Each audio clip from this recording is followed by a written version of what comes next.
Hi, I'm Sam, and welcome to my channel. So, it's been, I think, nearly 3 weeks since I made a video. I was purposefully sort of taking things easy, and I wanted to wait until I had something burning to share, something bursting to get out that I needed to talk about. And also, I wanted to wait until I had another session with my friend's horses.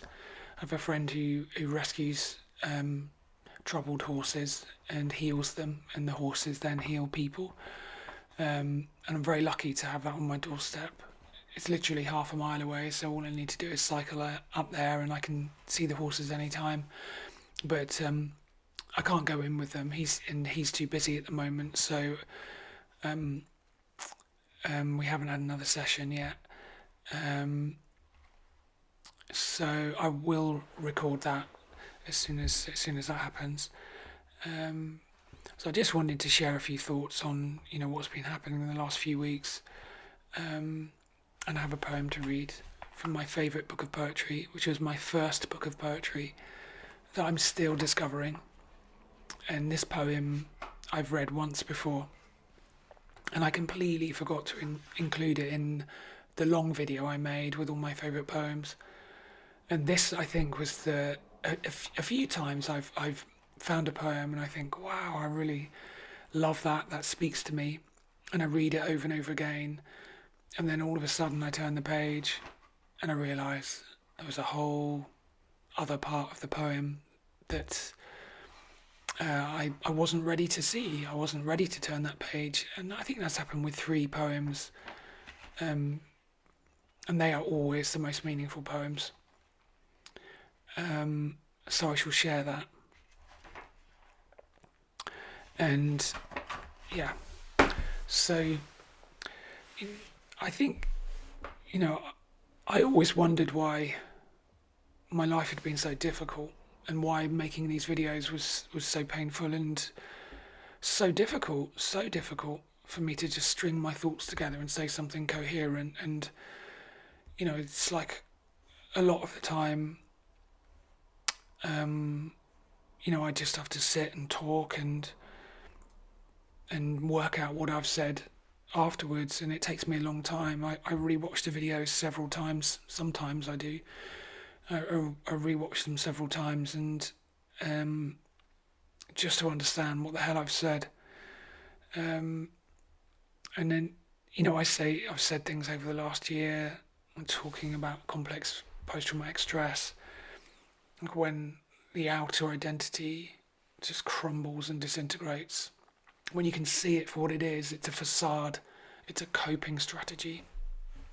And when you can see it, it feels hollow and brittle and shatters. And, that's what happened to me.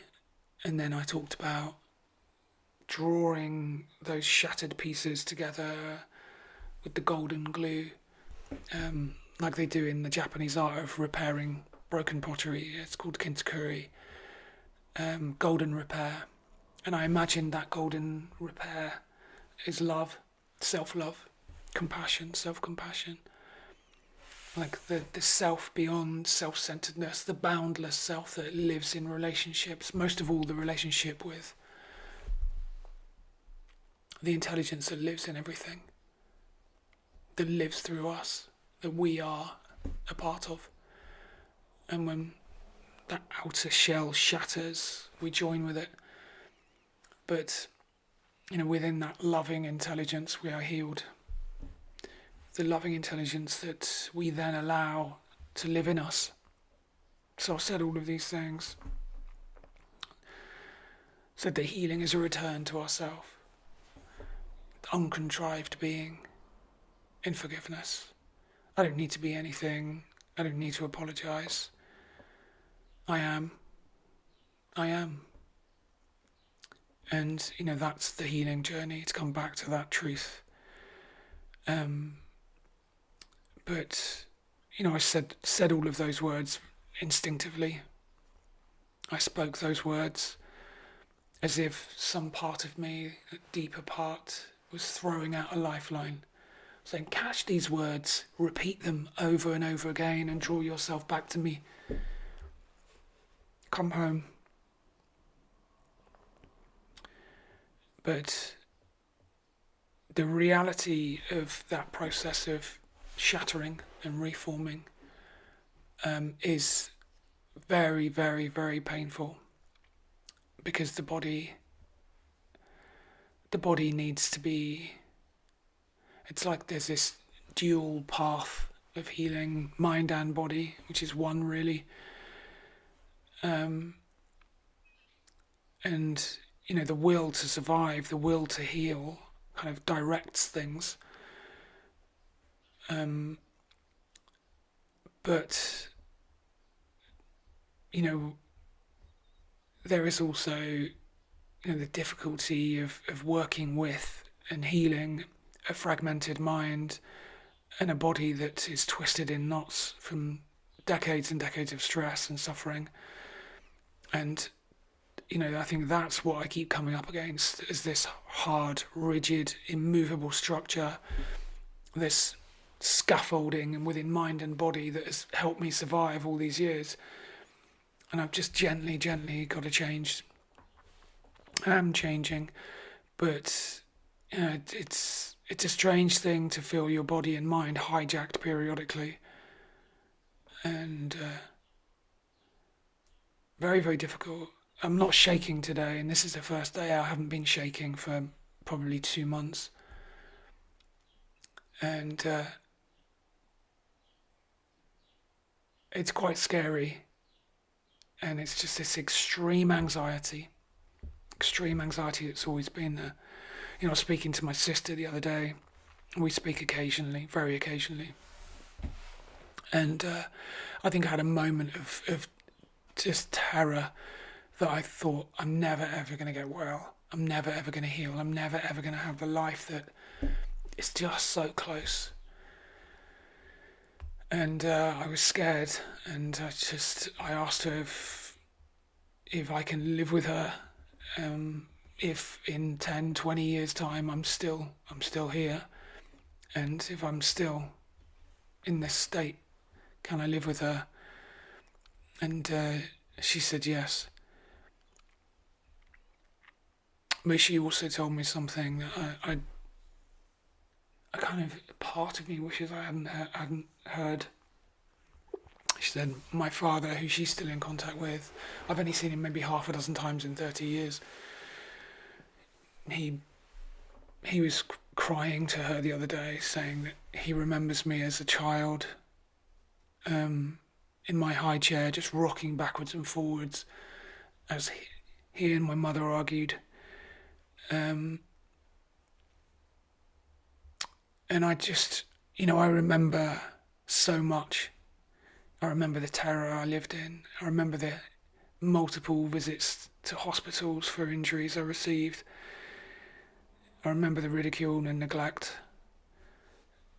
I remember the policeman always waiting for me when I came home after running away. I remember the bullying because I was filthy and dirty. My underwear caked in shit. I remember all of that. But there's so much I don't remember. So much I don't remember.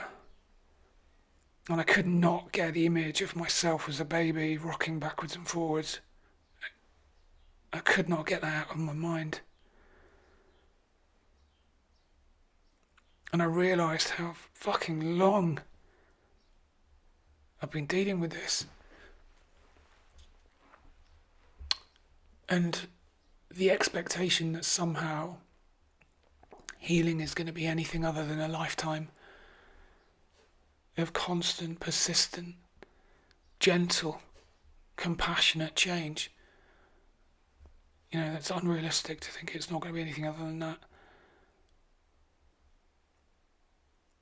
Maybe there are these leaps, these miraculous leaps, where transformation feels complete. Oh, I'm here. Oh, I can stand up straight. There's no pain in my back. I'm not shaking. The voice of cruelty is silent. Those happen, those events happen, but they don't really last very long. Change comes gently, gently and slowly, but it's painful. So, I think I realised, why everything's fallen apart over the last 3 years.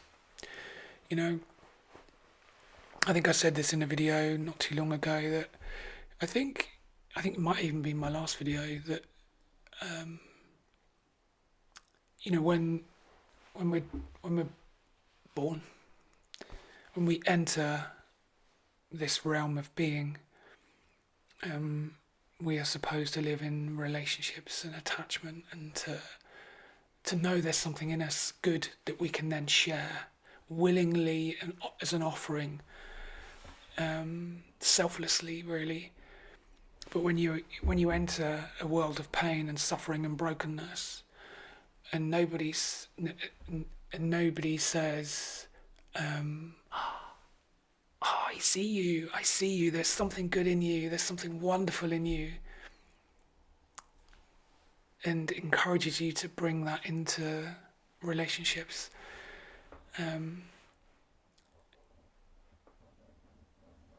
And something you can believe in yourself, something you can trust. When you don't have that, when you have ridicule and contempt and abuse, then where can you go? All you have is yourself. And there's this catastrophic schism within you. I believe in myself. I have to believe in myself. I have to believe in myself.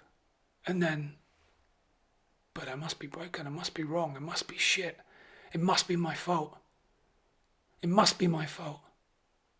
Otherwise, why would it be happening? So there's this false belief that keeps you going, this grit, this determination, this refusal to ever surrender, this belief in ego, you're right to be here. But behind it, there is this desperate self-hate, self-blame, shame. And they are together, like this. Pushed, intertwined,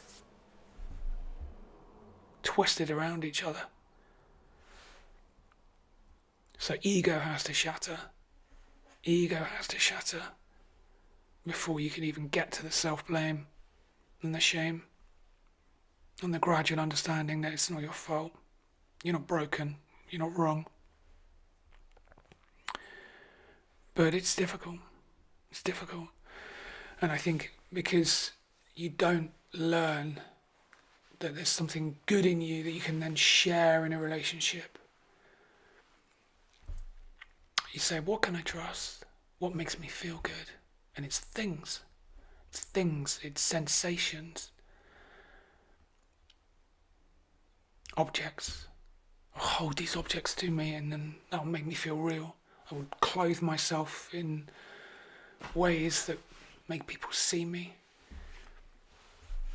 Look at my clothes, look at my labels, look at my car, look how much money I've got, look at my house. Listen to my stories. It's grotesque. And I think when I look back on the last few years of my life, everything that I'd built as a protection just crumbled. I had money, I had property, I had investments. And over the last 10 years, it's just gradually disintegrated and fallen apart and just thinned out to nothing.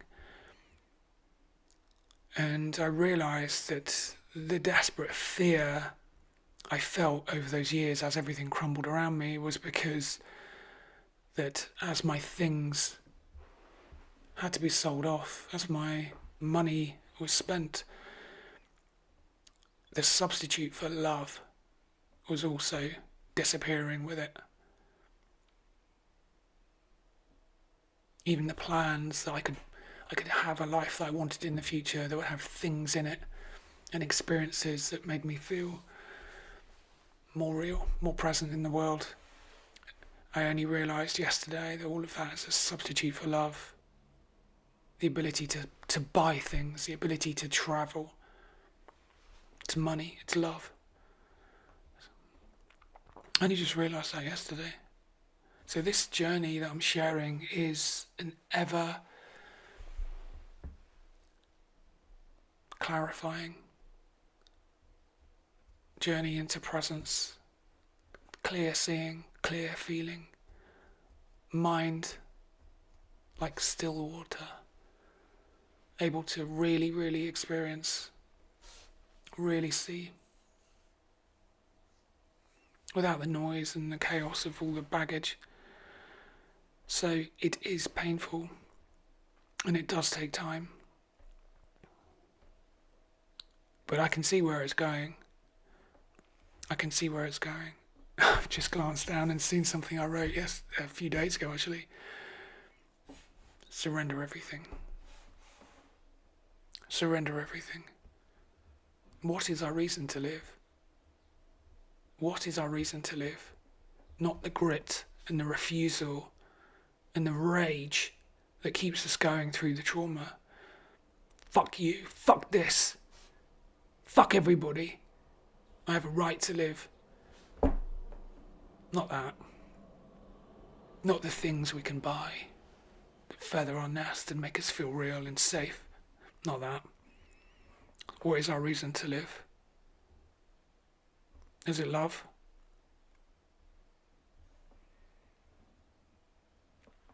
Is it to surrender? Is it to surrender our selfishness? Surrender our self-centeredness? Say, my life is yours. My life is yours. Whether you're speaking to God or somebody else, my life is yours. What do you want? What can I do for you? And what do I need? What must I have? Surrender everything.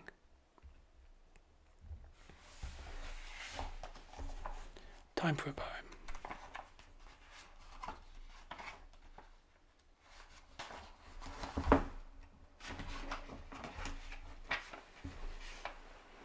This is A Seeming Stillness by David White.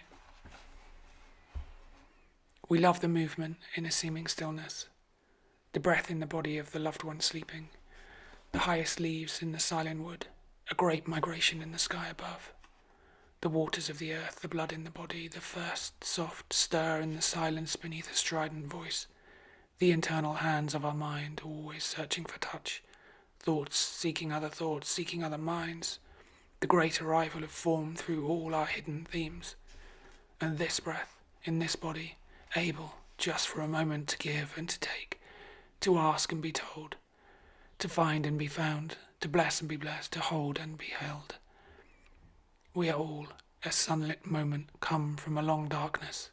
What moves us always comes from what is hidden. What seems to be said so suddenly has lived in the body for a long, long time.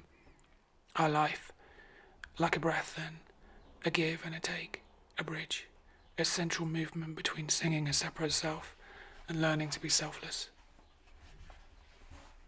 Breathe then, as if breathing for the first time, as if remembering with what difficulty you came into the world, what strength it took to make that first impossible in-breath into a cry to be heard by the world. Your essence has always been that first vulnerability of being found, of being heard, and of being seen. And from the very beginning, the one who was always needed and being given so much invisible help. This is how you were when you first came into the world. This is how you were when you took your first breath in that world. This is how you are now, all unawares in your new body and your new life. This is the raw vulnerability of every day, and this is how you will want to be and be remembered when you leave this world. We can't do it alone. We're not supposed to do it alone. We're not supposed to be isolated. And that raw vulnerability is every second of our life lived in surrender.